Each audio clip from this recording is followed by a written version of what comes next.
नेपालमा थप 4636 जनामा कोरोना संक्रमण पुष्टि। खोप केन्द्र विस्तार गर्ने लगायत कार्यलाई प्रभावकारी बनाउन सरकारलाई प्रतिपक्षी एमालेको आग्रह। महामारी नियन्त्रणमा एकजुट हुनुपर्ने प्रधानमन्त्री देउवाको भनाई। झण्डै 61% नागरिकलाई कोरोना विरुद्धको खोपको दोस्रो मात्रा लगाइयो। अग्रपंक्तिमा खटिने व्यक्तिलाई भोलिदेखि बुस्टर डोज दिइने।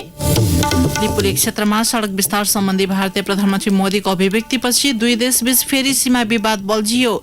कूटनीतिक संवाद मार्फत समस्या समाधान गर्न नेपाल सरकारलाई दबाव बढ्दै आफ्नो अडान यथावत रहेको भारतको भनाई। म्यानमारमा प्रजातन्त्रवादी नेत्री सुकी विरुद्ध भ्रष्टाचार सम्बन्धी थप 5वटा मुद्दा दायर। र भारतीय क्रिकेट टोलीका कप्तान विराट कोहलीद्वारा राजीनामा। नमस्कार, कान्तिपुर डायरीका साथमा साथी सुनिता र म पार्वता। समाचार अब विस्तारमा। नेपालमा थप 4636 जनामा कोरोना भाइरस संक्रमण पुष्टि भएको छ। स्वास्थ्य तथा जनसंख्या मन्त्रालयका अनुसार 10,412 जनामा गरिएको पीसीआर परीक्षणबाट 3,703 र 4,144 जनामा गरिएको एन्टिजेन परीक्षणबाट 933 जनामा कोरोना संक्रमण पुष्टि भएको हो। सोही अवधिमा 350 जना संक्रमण मुक्त भएका छन्। पछिल्लो 24 घण्टामा 4 जना कोरोना संक्रमितको मृत्यु भएको छ। मुलुकभर सक्रिय संक्रमितको संख्या 21,584 पुगेको मन्त्रालयको तथ्याङ्कमा उल्लेख छ। पछिल्लो 24 घण्टामा सबैभन्दा धेरै 21 देखि 30 वर्ष उमेर समूहका 1242 जनामा कोरोना संक्रमण पुष्टि भएको छ।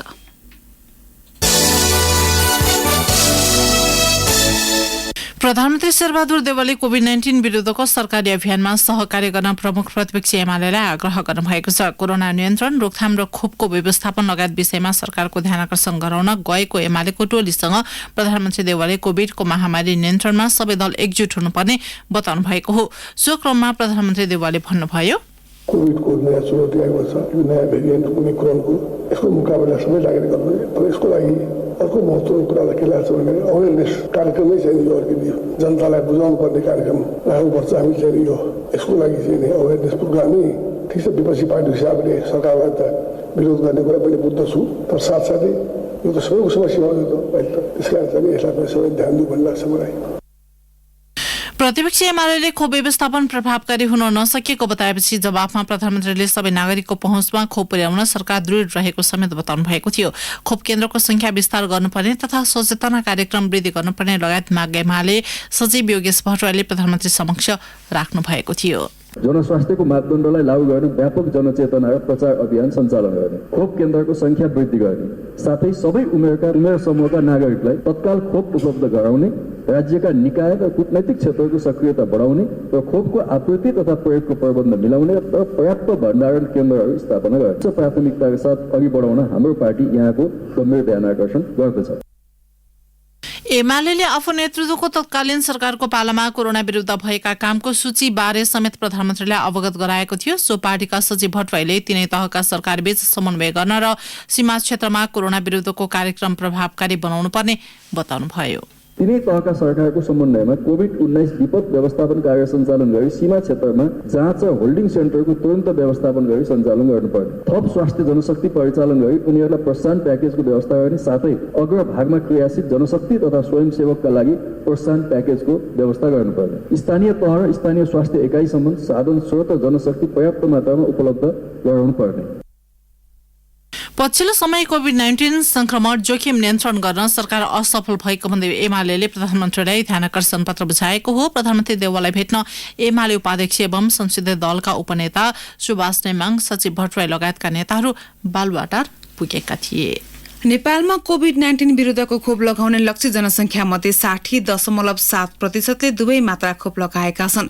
स्वास्थ्य तथा जनसंख्या मन्त्रालयको तथ्याङ्क अनुसार 79.4% जनसंख्याले एक मात्रा लगाएका छन्। पछिल्लो 24 घण्टामा 4,35,193 जनाले कोभिड-19 विरुद्धको खोप लगाएका छन्। कोरोना संक्रमण तीव्र बनेसँगै सरकारले खोप सञ्चालन अभियानमा पनि जोड दिएको छ। सार्वजनिक सेवाका लागि अनिवार्य खोप कार्ड व्यवस्था गरिएपछि यसअघि खोप लगाएका व्यक्तिले पनि खोप लगाउन थालेकाले खोप केन्द्रहरूमा पनि भिड बढेको छ। नेपालमा पछिल्लो समय 12 देखि 17 वर्ष उमेर समूहकालाई फाइजर र मोडेर्ना खोप दिइएको छ। यस्तै 18 वर्ष माथिकालाई फाइजर, एस्ट्राजेनेका, कोभिडशील्ड र आवश्यकता अनुसार जोन्सन एन्ड जोन्सन कम्पनीको कोरोना संक्रमण विरुद्धको खोप दिइरहेको मन्त्रालयले जनाएको छ। सरकारले अग्रपंक्तिमा घटिने व्यक्तिहरूलाई भोलिदेखि कोभिड-19 विरुद्धको खोपको बुस्टर डोज दिने भएको छ। कोभिड-19 विरुद्धको पूर्ण मात्रा खोप लगाएको 6 महिना पुगेका अग्रपंक्तिमा घटिने व्यक्तिहरूलाई बुस्टर डोज दिन लागि स्वास्थ्य तथा जनसंख्या मन्त्रालयले जनाएको छ। त्यस्तै 60 वर्ष माथिका सबै नागरिक तथा दीर्घरोगी र रोग प्रतिरोधात्मक क्षमता कम भएका व्यक्तिहरूलाई माघ 14 गतेदेखि पहिले लगाएकै खोपको बुस्टर डोज दिने मन्त्रालयले जनाएको छ। लक्षित व्यक्तिहरूलाई आफ्नो खोप कार्ड सहित नजिकको स्वास्थ्य केन्द्रमा गई खोप लगाउन मन्त्रालयले आग्रह समेत गरेको छ। कान्तिपुर डायरीमा अब कान्तिपुर सविस्तार। कान्तिपुर सविस्तार। भारतीय प्रधानमन्त्री नरेन्द्र मोदीको पछिल्लो अभिव्यक्तिले नेपाल भारत बीचको सीमा विवाद फेरि पल्झिएको छ। लिपुलेक क्षेत्रमा भारतीय पक्षले सड़क उद्घाटन गरेपछि सरकारले भारतलाई पठाएको कूटनीतिक पत्राचारलाई व्यवस्था गरिएको पृष्ठभूमिमा सो क्षेत्रमा बनेको सड़क निर्माणबारे मोदीको अभिव्यक्ति विवादमा परेको हो, जसका कारण सीमामा देखिएको विवाद समाधानमा भारत इच्छुक नभएको पाइएको छ। मोदीको अभिव्यक्तिको विरोध भइरहँदा नेपालमा भने सरकारलाई कूटनीतिक माध्यमबाट समस्या समाधानका लागि दबाव बढ्दै गएको छ।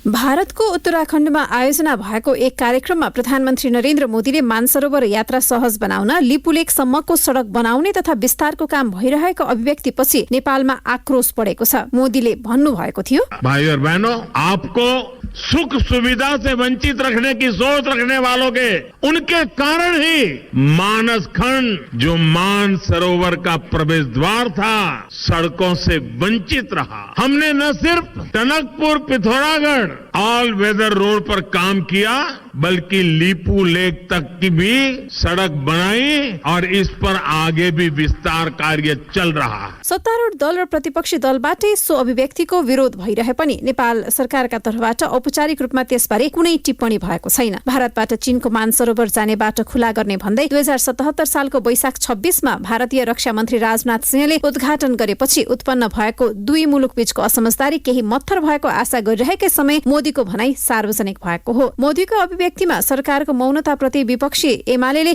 चर्को आपत्ति जनाएको छ। एमालेका विदेश विभाग प्रमुख डाक्टर राजन भट्टराई भन्नुहुन्छ, संसदबाट सर्वसम्मत हामीले निर्णय गरेका छौं कि त्यो भूभाग हाम्रो ऐतिहासिक तथ्य प्रमाणका आधारमा हाम्रो हो भन्नेमा हामी अब कन्फ्युजनमा छैनौं। अब संविधान त पनि यो सरकारले यी कुराहरू अगाडि बढाउनु पर्छ। बाहिर के भने, माहौल के बनेको छ भनेर हेर्ने होइन नि। आफ्नो भूभागको सुरक्षाको बारेमा सरकारको प्रमुख दायित्व भनेको त्यसको संरक्षण गर्ने कुरा हो, त्यसलाई आफ्नो भूभाग फिर्ता लिने कुरा हो, त्यसका लागि लगातार निरन्तर प्रयास जारी राख्ने कुरा हो। रातारात नहुन सक्छ, तर हाम्रो प्रयास भनाइहरू उनीहरूका बीचमा पुग्न जरुरी छ र वार्ताका लागि पहल गर्नुपर्छ। तर अहिलेसम्म सरकार कुनै बोल्न सकिरहेको छैन कि विभिन्न खालका कुराहरू र संरचना बनाउने काम उनीहरूको तर्फबाट भइरहेको छ। यो काम किन भएको छ भन्ने हाम्रो प्रश्न हो। नेपालले नक्सामा सो भूभाग समेट्नेदेखि राष्ट्रिय सहमति बनाएर कूटनीतिक नोट पठाउने सम्मको कार्य तत्कालीन सरकारले गरे पनि समस्या समाधान भन्दा भारत निरन्तर टार्ने मनसायमा देखिएको भन्दै आलोचना भइरहेको छ। कूटनीतिक संवादबाट समाधानमा पुग्ने दुई मुलुक बीच भएको संयुक्त बैठकको समझदारी विपरीत प्रधानमन्त्री मोदीको भनाइपछि भारतीय पक्षप्रति विश्वासको वातावरण बन्न नसकेको विज्ञहरूको बुझाइ छ। त्यसो त यो विषयमा शेरबहादुर देउवा नेतृत्वको सरकारले चासो नदिएको भन्दै नेपालभित्र आलोचना भएका छन्। कूटनीतिक मामिलाका जानकार डाक्टर जनार्दन आचार्य भन्नुहुन्छ, सुनिया जस्तो मात्रै गर्ने खालको चरित्र सरकारको पनि देखिरहेको छ। हेर्नुहोस्, विगतमा पनि भयो। जनउभार अत्यधिक भएपछि मात्रै यिनीहरूले ठेक्न नसकेर बोलेको परिणाम हो यो। र यसले के कुरा पुष्टि गर्यो त भन्दाखेरि नेपालका पोलिटिकल पार्टीहरू स्पष्ट रूपमा अथवा भन्ने मोटिभेसनली आफ्नो मनैबाट उनीहरूले मेरो राष्ट्रको सीमा यो हो र यहाँसम्म हो भन्ने कुरामा यिनीहरू आफै प्रष्ट नभएको एउटा नतिजा हो। हेर्नुहोस्, होइन भनेदेखि सरकार फेरिँदैमा देशका मूलभूत कुराहरूमा, सीमाका कुराहरूमा, देशको पद्धतिका कुराहरूमा यस्ता किसिमका गैर जिम्मेवारपूर्ण अभिव्यक्तिहरू नआउन पर्ने हो। हेर्नुहोस्, जो आइरहेछन् यो लाजो मर्नु कुरो पनि हो। यसैबीच मोदीको अभिव्यक्तिप्रति चासो देखाउँदै प्रधानमन्त्री देउवाले कूटनीतिक नोट पठाउन परराष्ट्र मन्त्रालयलाई निर्देशन दिएको बालुवाटार स्रोतको दाबी छ। आन्तरिक राजनीति र हिन्दूवादी भोट बैंकलाई खुसी पार्न मानसरोवरको विषय भारतीय सत्तारूढ दलले पटक पटक उठाउने गरेको बहस भारत र नेपाल दुवैतिर हुने गरेका छन्। भारतीय पक्षले यस विषयलाई अनावश्यक रूपमा उचालिरहेको नेपाली कंग्रेसका नेता रामशरण महतको बुझाइ छ। हाम्रो आफ्नो दाबी छ, होइन, आफ्नो दाबी छ। त्यसकारण चाहिँ नेपालको सहमति बिना चाहिँ सडक बनाउनु चाहिँ उचित हुँदैन। सरकारले यस बारेमा चाहिँ भारतसँग चाहिँ कुरा गर्नुपर्छ। किन गर्यो भनेर आपत्ति गर्नु पर्छ होइन। चीनसँग चाहिँ सम्झौता गरेर राखेर पनि चाहिँ यो चाहिँ नि नेपालको भूमि हो, गर्नु हुँदैन भनेर चाहिँ नि हामीले त्यस पक्षमा पनि कमेन्ट गरेका थियौँ। नेपालले पठाएको यस विषयको कूटनीतिक नोटको जवाफसम्म दिन नचाहेको भारतीय पक्ष काठमाडौँसँग असमझदारी समाधानको खोजीमा नरहेको हो कि भन्ने संशय समेत प्रकट भएको छ। भारतीय पक्षको जस्तो खालको अडान र बेवास्ता भए पनि नेपाल सरकारले भने सीमा लगायतमा छिमेकीसँग देखिएको समस्या समाधानका लागि कूटनीतिक संवादलाई अघि बढाउनु पर्ने दबाव बढ्दै गएको छ। रेडियो कान्तिपुरका लागि दिवा भट्टराई। कान्तिपुर सविस्तार। यसैबीच नेपाली भूमि मिचेल र कालापानी क्षेत्रमा सड़क बाटो निर्माण गरिरहेको भारतले पनि आफ्नो धारणा सार्वजनिक गरेको छ। काठमाडौँ स्थित भारतीय दूतावासका प्रवक्ता नवीन कुमारले आज विज्ञप्ति जारी गर्दै सो सीमा सम्बन्धमा आफ्नो सरकारको धारणा यथावत रहेको बताउनु भएको हो। कुमारद्वारा जारी विज्ञप्तिमा भनिएको छ, भारत नेपाल सीमामा भारत सरकारको अडान सर्वविदित यथावत र स्पष्ट छ। नेपाल सरकारलाई यसबारे जानकारी गराइसकेको छ। विज्ञप्तिमा भारत सरकारको धारणामा स्थापित अन्तर सरकारी संयन्त्र र माध्यमबाट सबैभन्दा उपयुक्त रूपमा सञ्चार र संवाद गर्न सकिने पनि उल्लेख गरिएको छ। यसैबीच लिपुलेक कालापानी क्षेत्रमा भारतले सड़क निर्माण गरेको प्रति राष्ट्रिय प्रजातन्त्र पार्टी राप्रपाले आपत्ति जनाएको छ। आज प्रेस विज्ञप्ति निकाल्दै राप्रपाले नेपाली भूमिमा भारतले सड़क निर्माण गरिरहेको प्रधानमन्त्री नरेन्द्र मोदीको भनाई नेपाली सार्वभौमिकताको विरुद्धमा रहेको बताएको छ। सो पार्टीका महामन्त्री भुवन पाठकद्वारा जारी विज्ञप्तिमा भनिएको छ, भारतले सार्वजनिक रूपमा सड़क निर्माण गरिरहेको अभिव्यक्ति दिँदा समेत नेपाल सरकार र सत्तारूढ गठबन्धनको पनि आश्चर्यजनक मौनता दुःखद र रहस्यमय छ। नेपाली भूमिमाथि भइरहेको अतिक्रमण र हस्तक्षेप बारे भारतसँग संवाद गरी भूमिको रक्षा गर्न राप्रपाले माग समेत गरेको छ। नेपाली भूमिमा भारतको हस्तक्षेप विरुद्ध सत्तारूढ नेपाली कांग्रेस, एकीकृत समाजवादी तथा विपक्षी एमाले सहितका दलहरूले विरोध जनाएका छन्। कान्तिपुर डायरीमा अब ब्रेकको पालो। कान्तिपुर डायरीमा अब बाँकी प्रसंग। सरकारले मानवीय संकटबाट गुज्रिरहेको अफगानिस्तानमा सहयोग सामग्री पठाउने भएको छ। परराष्ट्र मन्त्रालयको नेतृत्वमा मानवीय सहायता सामग्री सहित भोलि एक टोली काबुल जाने तयारी छ। हिमालयन एयरलाइन्स मार्फत पठाइने सहयोग सामग्रीमा औषधि, लत्ता, कपडा र अन्य आवश्यक सामग्री रहने मन्त्रालयले जनाएको छ। मन्त्रालयका अनुसार नेपाली टोलीले काबुल अन्तर्राष्ट्रिय विमानस्थलमा राष्ट्रसङ्घीय टोलीलाई सामग्री हस्तान्तरण गरेर फर्कनेछ। सहायताबारे परराष्ट्र मन्त्री नारायण खड्काले भोलि बिहान पौने 8 बजे पत्रकार सम्मेलन मार्फत जानकारी गराउने मन्त्रालयले जनाएको छ। गत अगस्त महिनामा तालिबानले सत्ता आफ्नो नियन्त्रणमा लिए यता अफगानिस्तानमा गम्भीर मानवीय संकट सिर्जना भएको अन्तर्राष्ट्रिय अधिकार कर्मी र संघ संस्थाले बताउँदै आएका छन्। त्यहाँका आधाभन्दा बढी जनसंख्याले चरम खाद्यान्न अभावसहित रोग र भोकको सामना गरिरहेको प्रतिवेदन सार्वजनिक भइरहेका छन्। गैर आवासीय नेपाली संघ एनआरएनए को नयाँ नेतृत्व चयनका लागि आगामी फागुन 16 गते निर्वाचन हुने भएको छ। निर्वाचन गर्न संरक्षक शेख घलेको संयोजकत्वमा 7 सदस्यीय उच्च स्तरीय समिति गठन गरिएको छ। यसअघि गत अक्टोबरमा नै तोकिएको निर्वाचन महाधिवेशन प्रतिनिधिको विवादको विषयलाई लिएर पटक पटक रोकिएको थियो। असन्तुष्ट पक्षसँग सहमति गर्दै आज संरक्षक घलेको संयोजकत्वमा उच्च स्तरीय समिति बनाएको प्रवक्ता टिभी छेत्रीले जानकारी दिनुभयो। समितिमा संस्थापक अध्यक्ष उपेन्द्र महतो, पूर्व अध्यक्षहरू जीवा लामिछाने, देवमान हिराचन, भवन भट्ट, रामप्रताप थापा सहित वर्तमान अध्यक्ष कुमार पन्त सदस्य रहेका छन्। समितिले विधान र नियमावली अन्तर्गत रहेर 26 जनवरीसम्म महाधिवेशन प्रतिनिधिको अन्तिम नामावली निर्वाचन समितिलाई उपलब्ध गराउने प्रवक्ता छेत्रीले बताउनुभयो। 10औं महाधिवेशनको लागि बद्री केसी, रविना थापा र कुल आचार्यले नेतृत्वको लागि दावी गरेका छन्। कोरोना संक्रमण नियन्त्रणका लागि स्थानीय प्रशासनको निर्णय अवज्ञा गर्दै विभिन्न जिल्लामा आज माघे संक्रान्तिको मेला लागेको छ। पाल्पा, गुल्मी र स्याङ्जाको संगम रुरु क्षेत्रमा माघे संक्रान्तिको मकर मेला भर्न सयौं भक्तजन पुगेका थिए। पाल्पाका प्रमुख जिल्ला अधिकारी जगन्नाथ पन्तले मेला महोत्सव नगर्न जिल्ला कोभिड संकट व्यवस्थापन समितिबाट निर्णय भए पनि स्थानीय तहले अटेरी गर्दै मेला सञ्चालन गरेको बताउनुभयो। यता प्रशासनको निर्देशन अवज्ञा गर्दै काभ्रेको पनौती स्थित त्रिवेणी घाटमा 12 वर्षीय मकर मेला शुरू भएको छ। सामाजिक दूरी कायम गरी स्नान गर्ने व्यवस्था मिलाएको दावी पनौती नगरपालिकाका प्रमुख भीम नेउपानेले बताउनुभयो। यसअघि जिल्ला कोभिड संकट व्यवस्थापन समितिले कोरोना भाइरस संक्रमणको बढ्दो जोखिमका कारण पनौती स्थित त्रिवेणी घाटमा लाग्ने मकर मेला स्थगित गर्ने निर्णय गरेको थियो। पूर्वी नवलपरासीको त्रिवेणी धाममा तीर्थालुको घुइँचो लागेको थियो। कोरोना संक्रमणको जोखिमका बीच बिहानैदेखि नेपाल भारतका तीर्थालु त्रिवेणीमा स्नान गर्न आएका थिए। यसैबीच आज विभिन्न समुदायले माघे संक्रान्ति पर्व मनाएका छन्। सिन्धुली जिल्ला अस्पतालमा औषधि अभाव भएको छ। सरकारले स्वास्थ्य बीमा बापतको रकम समयमै उपलब्ध नगराउँदा सिन्धुली अस्पतालको फार्मेसीमा औषधि अभाव भएको हाम्रा सहकर्मीले जनाएका छन्। स्वास्थ्य बीमा गरेका बिरामीहरूका लागि सरकारले निशुल्क रूपमा उपलब्ध गराउने औषधिको रकम गत साउनदेखि दिएको छैन। बीमाले मङ्सिर महिनासम्मको 1,72 लाख रुपियाँ जिल्ला अस्पताललाई भुक्तानी गर्न बाँकी छ। बीमाबाट आएको रकमले नै औषधि खरिद गरेर बिरामीलाई निशुल्क वितरण गर्नुपर्नेमा फार्मेसी नै रित्तो बन्दै गएको सिन्धुली अस्पतालका अध्यक्ष प्रहलाद कुमार पोखरेलले बताउनुभयो।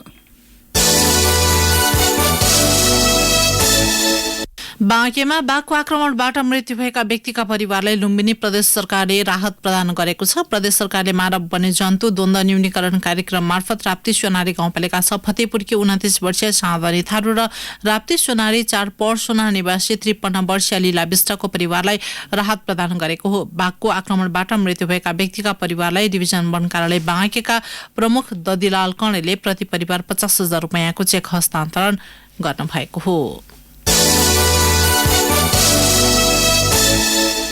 कान्तिपुर डायरीमा अब शङ्खुवासभा डायरीको पालो। शङ्खसभा डायरीमा दिपेन्द्र साक्कीको नमस्कार। कोरोना महामारीको तेस्रो लहर सुरु भइसक्दा पनि शङ्खसभा भने यसका लागि कुनै तयारी गरिएको छैन। कोरोनाको पहिलो र दोस्रो लहरमा स्थापना गरिएको अक्सिजन जडित आइसोलेसनका संरचना यति बेला लथालिङ अवस्थामा छन्। संक्रमणको प्रभाव कमजोर भई लकडाउन हटेसँगै कोरोना परीक्षण तथा उपचारको तरिका परिवर्तन भएको थियो। आइसोलेसन भवनबाट मात्र होइन, पुरै सञ्चालन उपकरण स्वास्थ्य कर्मी सहित प्रणाली नै बताबुङ्ग भएको हो। चिचिला गाउँपालिकाका असिना पीडित किसानलाई गाउँपालिकाले खाद्यान्न वितरण गरेको छ। गत कार्तिक 8 गतेको असिनाले खाद्यान्न र नगदे बालीमा क्षति पुर्याएका कृषकलाई गाउँपालिकाले चामल वितरण गरेको हो। गाउँपालिकाले वडा नम्बर 2 का 225 किसानलाई चामल वितरण गरेको हो। विभिन्न दाता र पालिकाको आन्तरिक बजेटबाट 25,200 किलोग्राम चामल वितरण गरिएको गाउँपालिकाका अध्यक्ष पासाङ नुर्बु शेर्पाले जानकारी दिनुभयो। शङ्खसभाका 5 दलीय गठबन्धनले अरुण तेस्रो जलविद्युत आयोजनाका प्रभावितको समस्या समाधानका लागि विशेष पहल गर्ने निर्णय गरेको छ। आयोजना प्रभावितले पटक पटक आन्दोलन गरे पनि उनीहरूको माग सम्बोधन नभएको भन्दै गठबन्धनका दलले विशेष पहल गर्ने निर्णय गरेको हो। जिल्लाभित्र निर्माण हुने र निर्माणाधीन आयोजनाको सूक्ष्म अध्ययन तथा निगरानी राख्ने समेत निर्णय गरेको छ। त्यस्तै जिल्लामा हुने अनियमितता भ्रष्टाचारको विरुद्धमा अभियान सञ्चालन गर्ने र सुशासन कायम गराउने निर्णय समेत गरेको छ। अरुण तेस्रो प्रवेश मार्ग मुआवजा पीडित सङ्घर्ष समितिले आन्दोलनको घोषणा गरेको छ। समितिका केन्द्रीय संयोजक जनी कुमार राईले अरुण तेस्रो आयोजनाको निर्माण कार्य 50% सम्पन्न हुँदा समेत मुआवजा नपाएकाले आन्दोलनको घोषणा गर्नु परेको बताउनुभयो। उहाँले माघ 5 गतेदेखि चरणबद्ध आन्दोलनको घोषणा गर्ने तयारी गरेको जानकारी दिनुभयो। अवस्था शङ्खसभा डायरी आजलाई यति नै। दिपेन्द्र साक्की बिदा माग्छु। नमस्कार। शङ्खसभा डायरी पछि कान्तिपुर डायरीमा अब ब्रेकको पालो। अब आर्थिक प्रसङ्ग। पर्सा कबीरगञ्ज स्थित शीर्षिया सुक्खा बन्दरगाह र एकीकृत सुरक्षा जाँच चौकी आइसिपी विस्तारका क्रममा प्रभावित मध्ये 95 जग्गा धनीले मुआवजा लिएका छन्। आयोजना प्रभावित 95 जग्गा धनीले 2 अर्ब 50 करोड रुपियाँ मुआवजा बुझेको र गत मङ्सिरमा निकासा भएको 1 अर्ब रुपियाँ पनि वितरण गरिएको बन्दरगाहका भन्सार प्रमुख लाल बहादुर खत्रीले बताउनुभयो। अर्थ मन्त्रालयले पहिलो चरणमा 1 अर्ब 50 करोड र दोस्रो चरणमा 1 अर्ब रुपियाँ निकासा गरेको भए पनि करिब 200 किसानले झण्डै 3 अर्ब रुपियाँ मुआवजा पाउन बाँकी रहेको उहाँले बताउनुभयो। अब अन्तर्राष्ट्रिय प्रसङ्ग। म्यानमारमा सैन्य सरकारद्वारा पदस्थ प्रजातन्त्रवादी नेत्री आङ सान सुकी विरुद्ध भ्रष्टाचार सम्बन्धी विभिन्न 5वटा मुद्दा दायर भएको छ। सुकीमाथि हेलिकप्टर भाडामा लिने र किन्न अनुमति दिने सम्बन्धमा 5वटा नयाँ आरोपमा मुद्दा दायर गरेको सैन्य एक अधिकारीलाई उद्धृत गर्दै अन्तर्राष्ट्रिय सञ्चार माध्यमले जनाएका छन्। ती आरोप प्रमाणित भए प्रत्येक आरोपमा 15 वर्ष जेल र जरिवानाको सजाय हुने बताइएको छ। सुकीले यसअघि अन्य आरोपहरू पनि सामना गरिसक्नु भएको छ। गत फेब्रुअरीमा भएको सैनिक विद्रोहपछि हिरासतमा रहेकी आङ सान सुकीमाथि सैन्य सरकारले यसअघि पनि 4 वर्षको जेल सजाय सुनाएको थियो। अब खेल प्रसङ्ग। टाइगर कप आमन्त्रित खुला क्लब च्याम्पियनसिप महिला तथा पुरुष भलिबल प्रतियोगिताको दोस्रो संस्करणको उपाधि पुरुषतर्फ त्रिभुवन आर्मी र महिलातर्फ सशस्त्र प्रहरीको एपीएफ क्लबले जितेका छन्। पोखरा रंगशालाको भलिबल प्रशिक्षण केन्द्रमा आज भएको फाइनलमा विभागीय टोलीले उपाधि उचालेका हुन्। फाइनलमा आर्मीले टिपटप हेल्प नेपाल स्पोर्ट्स क्लबलाई 3-1 को सेटमा पराजित गर्यो। पहिलो सेट 25-18 ले आफ्नो पक्षमा पारेको आर्मीका लागि मनबहादुर श्रेष्ठ, धनबहादुर भट्टको स्पाइक र ब्लक महत्वपूर्ण बन्यो। 3 भारतीय खेलाडी रहेको हेल्प नेपालले दोस्रो सेट 26-24 ले आफ्नो पक्षमा पार्यो। तेस्रो सेटमा आर्मीले 25-18 ले जित्दै बराबरी अवस्थालाई 2-1 मा फर्कायो।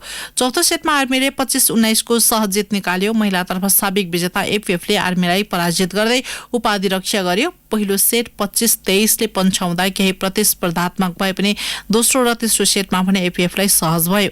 एपीएफले आर्मीलाई दोस्रो सेटमा 25-15 र तेस्रो सेटमा 25-20 ले हरायो। टाइगर ग्रुप अफ पोखराले आयोजना गरेको प्रतियोगितामा उपाधि विजेता पुरुष तथा महिला टोलीले 3-3 लाख रुपियाँ प्राप्त गरे। उपविजेताले समान 1,50,000 रुपियाँमा चित्त बुझायो। भारतीय क्रिकेट टोलीका कप्तान विराट कोहलीले कप्तानीबाट राजीनामा दिएका छन्। दक्षिण अफ्रिका सिरिजमा लज्जास्पद हारपछि विराटले सामाजिक सञ्जाल मार्फत आज विज्ञप्ति जारी गर्दै राजीनामा घोषणा गरेका हुन्। कोहलीले आफूलाई कप्तानको रूपमा विश्वास गरेकोमा पूर्व कप्तान महेन्द्र सिंह धोनी सहित टोलीका सबै खेलाडीलाई धन्यवाद दिएका छन्। कोहलीले यसअघि दक्षिण अफ्रिका टेस्ट सिरिज अघि नै वान डेको कप्तानीबाट हटाइएको थियो। विराटले टिमलाई सही दिशामा अघि बढाउन 7 वर्षसम्म आफूले हरेक दिन कठिन मेहनत गरेको बताएका छन्।